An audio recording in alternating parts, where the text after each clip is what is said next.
This video was brought to you by Squarespace. Who cares? It's funny how we never seem to see it coming when a big, famous executive leaves a company, you know? It's like characters in a TV show, you know, randomly getting killed off or leaving. Reggie left Nintendo and we were like, oh, I can't believe it. I thought Reggie would be here forever. And now Doug Bowser, he's leaving too. And it's like, oh, I can't believe it. And then, you know, look at PlayStation when Sean Layden left. Oh, I can't believe, what? But we gotta remember that these positions are jobs. They're just jobs. And sometimes you don't want to do a job anymore, or you can't do a job anymore. And the latest surprising cast change in the industry is Phil Spencer. After decades of screen time, both minor and major, he is leaving the Xbox show. And even if this sort of thing shouldn't feel surprising, it does feel like a big deal for a lot of reasons. Unlike most executives who prefer to work more behind the scenes and only do that handful of obligatory interviews here and there, Phil Spencer immediately put himself front and center of Xbox when he took over. The previous leadership was completely out of touch. They fumbled the launch of the Xbox One so laughably hard. These were not gamers, nor did they even know, nor they didn't have a semblance of an idea of what gamers wanted. But when Phil took the helm, he immediately established himself as the guy to save Xbox. He was chill. He didn't give off those rich businessman vibes, you know? Like, he completely acknowledged that Xbox had screwed up really badly, and they had to do right by the players. He actually seemed like a gamer, which was like, what? A gaming executive who plays games? Even just like look at Nintendo, even their executives, most of them will openly admit to not really playing games other than the ones that they make. But Phil, he just seemed so down to earth. The Xbox One was such a disaster that it felt like the only way to go was up. And Phil convinced us that he was the one to right the ship. It was a strong position to be in because we were all very receptive to this idea that he was one of us and that he could save the Xbox brand, as I'm sure the other Microsoft executives were probably pretty receptive to that idea as well. He stepped into a position of great power and influence, but at the same time, it was also something of a vulnerable position. It was a risky one. He represented a very big promise. All eyes were on him to make this thing work. Between that pressure and his very forward-facing persona, he just became one of the main characters of the game industry, which is certainly why it's pretty surreal to see him leaving. You know, that one year at the Game Awards when the American presidents of the big three gaming companies got on stage together, it was just this big, legendary moment. And now the last of those guys is moving on, leaving his respective company. Like, they're all gone now. And it is unfortunate because, like a lot of us, I was rooting for the guy. You know, I was receptive to the idea that he could fix things. Again, the only way to go was up. But the sad truth of the matter is that he didn't fix things. He just didn't. All eyes were on him to save Xbox, to make it a respectable brand again, and I can pretty confidently say that that did not happen. That's not to say that nothing good has come out of Xbox since he became president. The Series X is a good piece of hardware. At the beginning of the generation, I was really impressed with how they were handling backwards compatibility. Like, it was really great. And while arguments that subscription services like Game Pass are ultimately bad for the greater industry are totally valid, you can't deny that it has been something that's offered a lot of value to gamers and something that's made Xbox a really good amount of money. Objectively speaking, that is a degree of success, and that all rolled out under Phil's reign. But beyond that, the brand has been absolutely floundering. More recently, of course, the company has been falling into the usual modern capitalism mega game industry traps, namely the exploitative boom and bust cycles resulting in countless layoffs, all the studio closures and the game cancellations, and of course, the big push for AI. And there are loads and loads of other mistakes Xbox has made, for sure. Plenty of them. But from where I'm sitting, there has been one thing that has been the biggest problem with Xbox. The one thing that has consistently held them back. It's the games. It's the Video games. Where on earth are the stinking games? The Xbox One was basically dead on arrival for a number of reasons, but obviously one really big problem was that there just wasn't much to play on it that you couldn't get somewhere else. Both Xbox and PlayStation created platforms for third parties to sell their multiplats. If you've got two nearly identical boxes to choose from, you're probably most likely to pick the one that has the exclusives you like as well. PlayStation succeeded because they consistently produced excellent first-party games. So people would come for the first parties, stay for the third parties. And during the Xbox One generation, Xbox just barely had anything. There was barely any reason to buy an Xbox. And Phil clearly understood this. He acknowledged it. Oh, not only that, but when he took over, the brand immediately started a buying crusade. They snatched up every studio they could and made them all first-party Xbox studios. Now, after so many years of seeing studios bought, mismanaged, bled dry, and shuttered, we now know that these kinds of purchases are not always a good thing. But at the time, the future seemed pretty bright. Because how else do you pump out a bunch of first-party games? Well, you establish a bunch of first-party studios. It only made sense. So there was this feeling that the Xbox One, is kind of a bust. It was going to be several years before these acquisitions started to pay off. But surely, eventually, they would pay off. We would start getting some games by the end of the generation, maybe. And if not, then certainly next generation, right? And since that time, we have been waiting.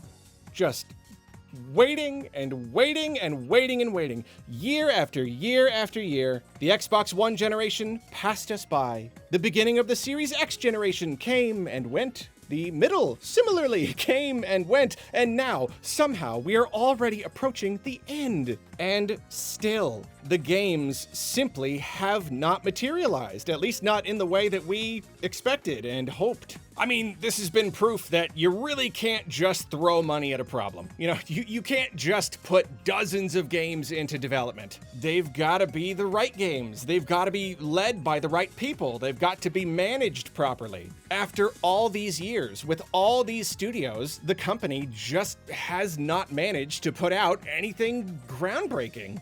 Sometimes they would take studios known for great single-player games and, big surprise, put them on live service games. And big surprise, that didn't usually work out. Or they would put studios on really great projects, really big ones with a lot of potential, but struggle anyway because of poor management. Just look at how long it's taken them to make a new Fable game. It's been forever. Or how long they spent on Perfect Dark just to cancel it because apparently it was going that poorly that it was just completely unsalvageable.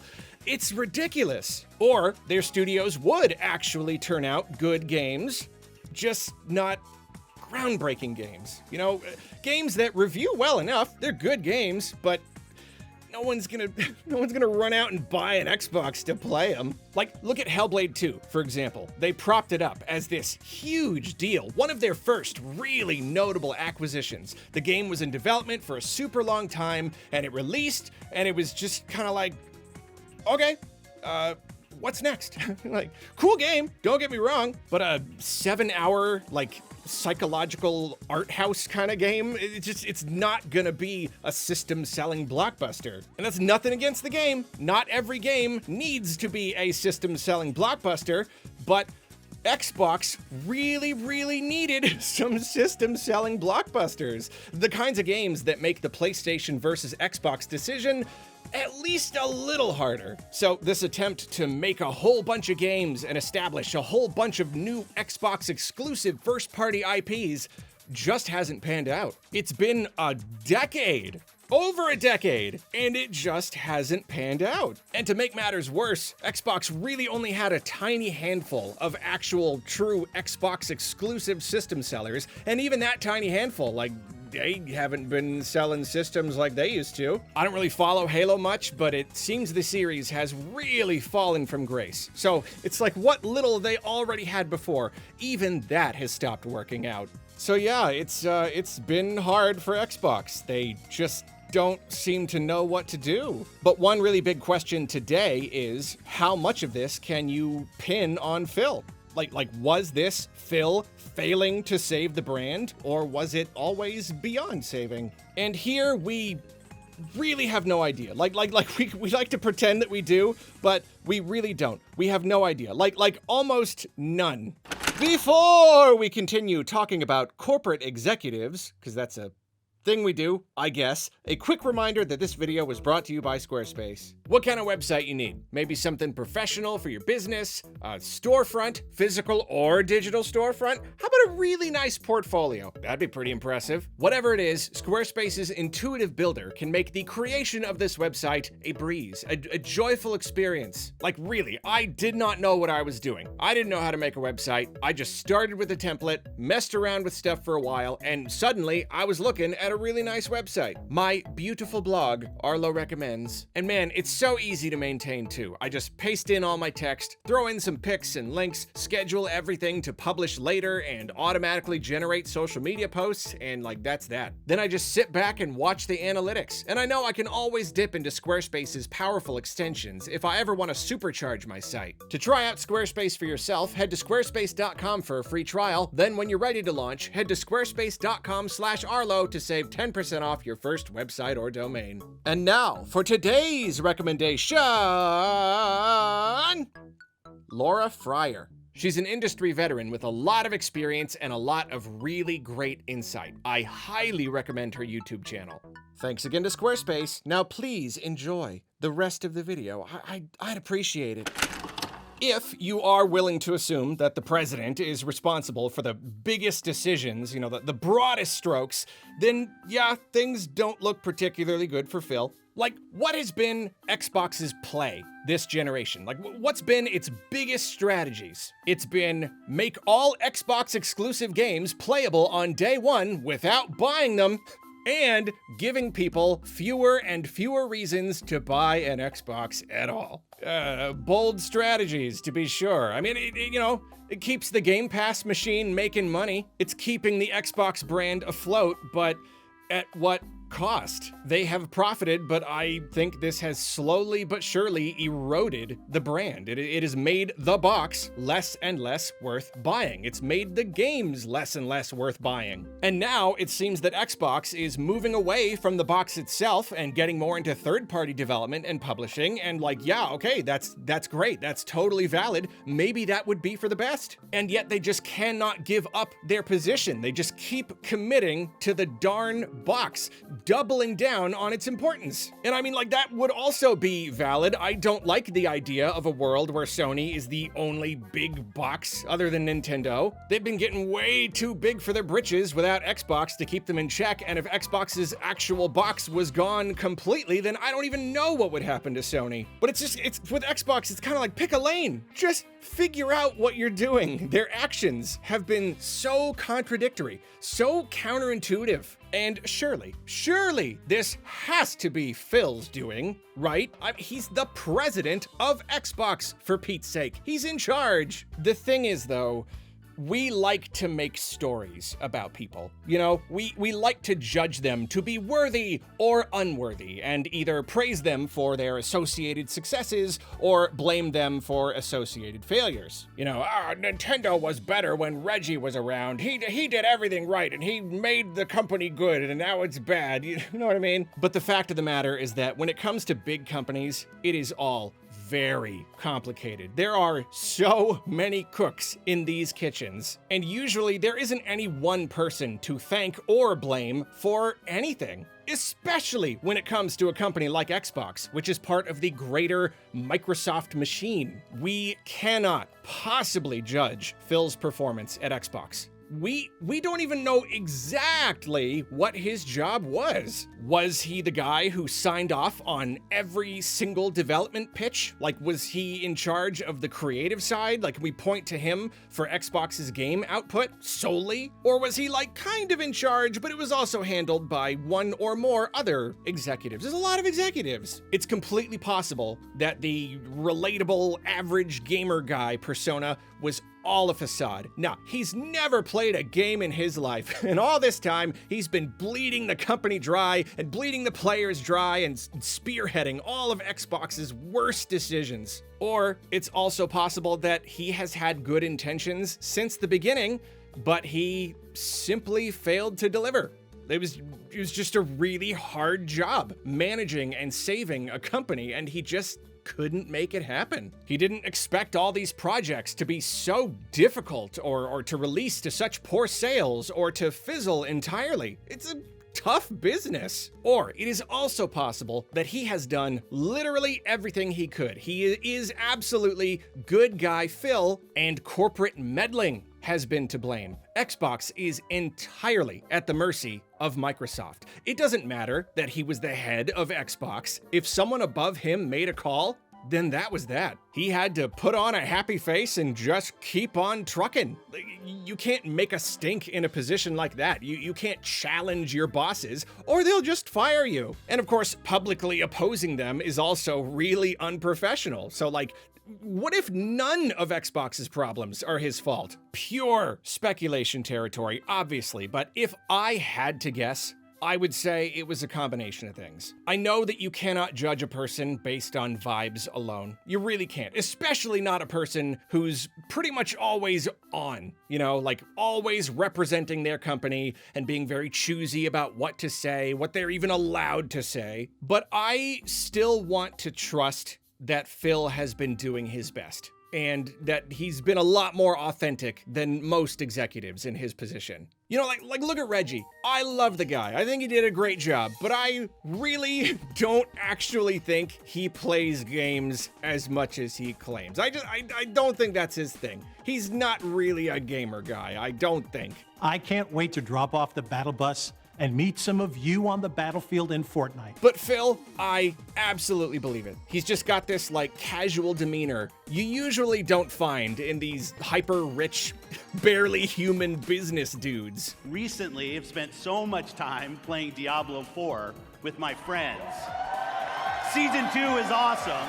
He came out swinging at the start, really admitting the company's mistakes, telling us everything we wanted to hear, and I do think he was being genuine. I think if my assessment is accurate, then here we had a guy who was trapped between two worlds. He wanted to please the gamers and make the Xbox ecosystem a good one, but he still had to appease his bosses and do his on-paper job. I mean, we see this everywhere, certainly within the game industry and without. Good people who are put into positions of power working for corrupt institutions who try their best, but ultimately have to make some bad calls to protect themselves. Was Phil ever directly responsible for firing employees just to save a few bucks before the next earnings report? Maybe not. Or maybe he was, but his bosses made him do it. Did he get to collect juicy bonuses after all these rounds of firings, as is usually the case? Yeah, maybe. And that would seem very cruel, but what was the alternative? Quit? Just say no and leave and let them replace him with someone worse who has no issue whatsoever firing everyone and greenlighting nothing but scummy live service games? We don't know why he's finally leaving. It is possible that he's just been doing it long enough. He's made enough money and he wants to relieve himself of the stress. Certainly would not blame him there. It's funny, we just had this conversation about Tanabe at Nintendo, and yet this is that like times a billion. I can imagine that this whole Xbox thing has been a tremendous weight to bear. It's probably taken years off of his life. I mean, you can practically see it in his demeanor. And it's another reason I think I trust that he has had everyone's best interests in mind. And from his perspective, like especially if on the surface, it doesn't really seem like he's succeeded in fixing the company despite all eyes being on him to do so. Like, just give it up. Like, just let someone else handle things. Just get out of there. But even completely separate from his own performance, his own success or failure, it is also very possible that he just wants off the sinking ship. I mean, we've all been waiting for this ship to finally go down for years. And you know what? Sarah Bond was poised to take his place, and apparently she's leaving too. And yeah, two top executives leaving at the same time. is not usually a good sign. That's not usually just a coincidence. It means some stuff is happening at the company. Phil is apparently actually being replaced by Asha Sharma, who is coming from Microsoft's AI division. Because of course she is. Microsoft cares less about games and more about AI every year. And they can tell us over and over again that they're still dedicated to making more boxes with X's on them. And I don't know, maybe they're even telling the truth, but the writing's on the wall, man. The game industry as a whole is kind of barreling toward oblivion at the moment. There's a very good chance that we're gonna see a pretty major crash in the coming years, at least in the AAA space. Things just aren't working the way they used to. Even a healthy company is probably gonna struggle to weather this storm. But Xbox? I don't think so, Tim. This may actually be a very real sign of things to come, a herald. Of course, at the end of the day, really, we have no idea. However, I do have one hope now that Phil is leaving. Sean Layden left PlayStation because he saw the writing on the wall. He could tell that the industry and the company he worked for were sick. And since then, he's done a bunch of candid interviews, basically saying as much. So if we have any hope of finding out what's actually been happening at Xbox, it will be in these post-presidency interviews. Obviously, Phil's not gonna break a bunch of NDAs or badmouth all of his bosses or anything, but if we are lucky, he will feed us at least a little insight. Because I don't know about you, but I am intensely curious about the inner workings of Xbox. Like, I don't think I'm the only one there. What on earth has been happening at that darn company? Well, whatever happens, Phil, I wish you the best in your future endeavors, and thank you for your years of service to the Xbox brand. Unless you actually are a soulless executive guy who delighted in firing people and canceling projects and closing studios, in which case you, sir, should reflect on what you've done and strive to do better.